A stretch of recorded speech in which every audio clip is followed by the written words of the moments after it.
Hi guys, so today I want to talk about Royal Academy of Dance Grade 1, the second exercise, which is the legs and arms. And in this video, I'm just going to talk about the legs, and then in my next video, we'll talk about the arms. So the legs part, there are only 8 counts. Let me just show you first. So we are in first position, we start with first position, hands behind the back. There are 4 counts introduction. So we wait 1, 2, 3, 4 right leg tendu and flex and tendu and close. The other leg tendu, flex, tendu, close. So those are the 8 counts. So even though there are 8 counts, I see 2 problems that students are struggling with when they do this exercise. So the first problem is the turn in leg and foot, right? Also not pointing correctly. So how do we tackle this? So I actually get them to sit on the floor because for me it's more accessible. It's more accessible to exercise turn out sitting on the floor. So we can get them to turn out from the legs, from the thighs and lower legs, and then now we practice the pointing.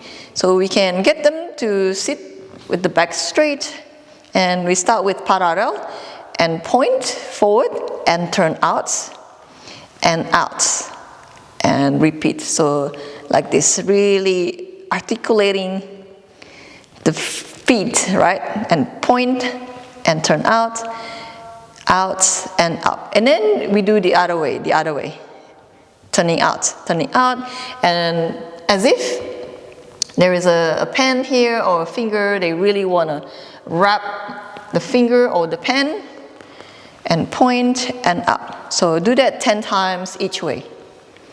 So that is exercising the pointing their feet. So if you see here, when I point my feet, if my pinky is on the floor, it means I'm pointing my foot. If my pinky is off the floor, it means I'm sickling.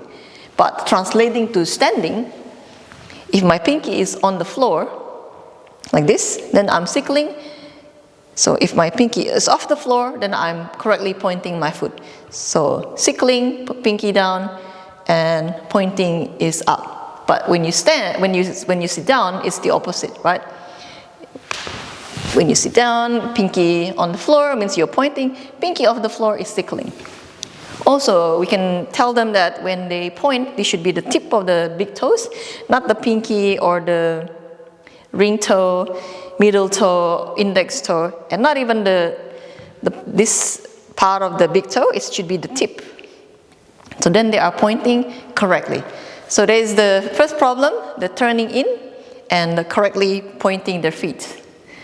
So second problem is actually the second part of the legs exercise. So we are from here.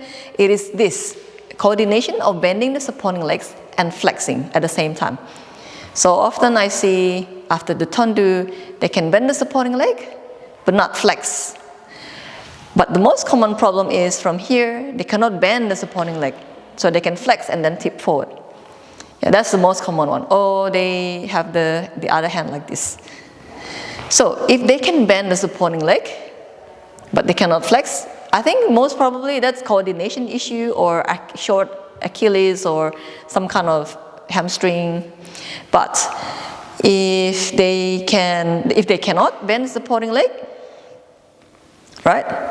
This tells me that they haven't got the glute strength or the hamstring strength to do this. Or they just don't know how to switch it on or how to turn it on.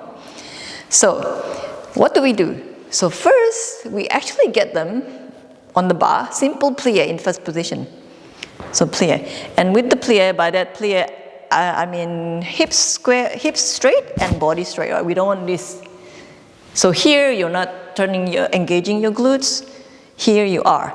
Also when you're doing plie, when they're doing plie, we want them to be a natural turnout, and the knee tracks to big toes and second toes. We don't want them to go overly turn out and knees points that way. So just natural, and then the knee tracks to big toes and second toes. Oh, and by the way, if you are taking ballet class, don't be late and don't miss your plie, because plie is a good way, plie exercise is a good way to warm up your joints engage your glutes, a bit of vertebra. So plie is more important, very important part of the ballet class. Okay, so let's get back to this. So we get them to plie, and then we can do plie and a tendu holding the bar, and then back to plie in first position and straight. Plie, tendu, plie, straight. And then when they get comfortable, they can go plie, tendu, flex, tendu, plie, straight, plie, tendu, flex, heels on the floor, tendu, plie, straight.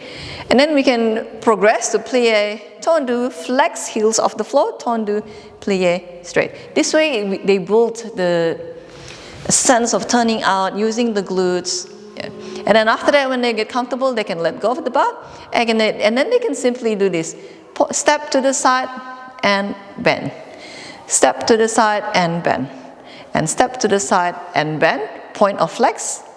And step to the side, bend, point of flex. So it's like this, they can point or flex, then they get the sense of using the glutes, right? Because from here to here, there must be a transfer of weight to the supporting leg and use the glutes.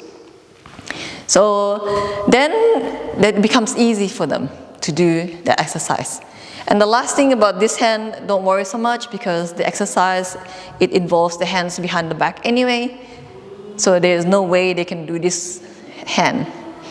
Okay, so that is the leg part, and in my next video, we'll talk about the arms. So the arm goes like this. It's an upward movement, like an impetus. So this is not a controlled arm, not at all.